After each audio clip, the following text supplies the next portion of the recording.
Simone regroupe différentes équipes de recherche de haut niveau en neurosciences fondamentales du cellulaire au cognitif. La plateforme de neuroimagerie photonique in vivo et in vitro, ou INFIM, met à disposition des chercheurs plusieurs outils de haute technologie que nous allons vous présenter à travers cette vidéo.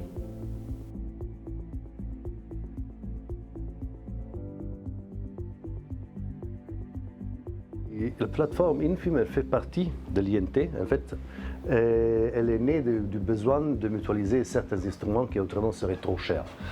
Au début, l'idée, c'était qu'il y avait une équipe qui avait un certain type d'instrument, une autre équipe qui en avait une autre. Les dépenses n'étaient juste pas possibles et aussi les instruments étaient sous-utilisés. Donc, on a décidé de mettre ensemble tous ces instruments, ce qui permet aussi après de créer une structure qui peut avoir une politique de développement technologique et des politiques scientifiques. Et donc, après, nous, on a décidé qu'on poursuit deux voies en même temps, l'imagerie in vivo, donc pour les animaux qui sont vivants et qui font des tâches, les cas éveillés anesthésiés, et in vitro aussi, qui permet à l'équipe qui étudie par exemple la moelle épinière ou des cultures cellulaires ou des coupes de travailler aussi. Le biphoton, c'est ce qu'on appelle une technique de balayage. Le microscope biphotonique, il excite au moment T uniquement dans une pointe, pour être plus précis, dans un volume tridimensionnel très petit. Okay? Et donc il faut balayer son échantillon, que ce soit en 2 dimensions dans un plan, ou que ce soit en 3D, ou que ce soit de façon aléatoire dans le point d'intérêt. Par contre, le microscope light sheet, lui, il illumine au tenter un plan entier. Voilà. Donc ça donne une image immédiatement. Après, si on est intéressé à une autre profondeur, il va falloir changer de focus. Mais voilà, et c'est ça la différence principale. Donc dans l'équipe où je réalise actuellement ma thèse, nous étudions une population de neurones particulière. Donc ce sont les neurones qui sont situés autour du canal central de la moelle épinière, et ces neurones sont appelés les neurones au contact du liquide cérébrospinal.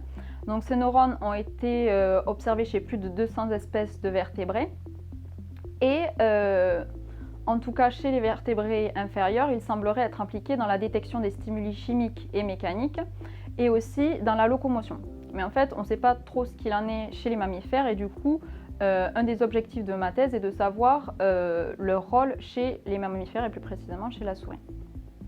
Donc, pour répondre à cette question, nous, on a utilisé l'imagerie biphotonique combinée avec l'imagerie calcique. Donc, l'imagerie calcique, qu'est-ce que c'est? En fait, c'est une technique qui va nous permettre d'enregistrer l'activité des neurones, et ceci à l'aide d'une sonde fluorescente calcique. En fait, ça va être une sonde fluorescente qui va nous permettre de visualiser nos neurones, et cette sonde va être sensible aux variations de calcium à l'intérieur de la cellule.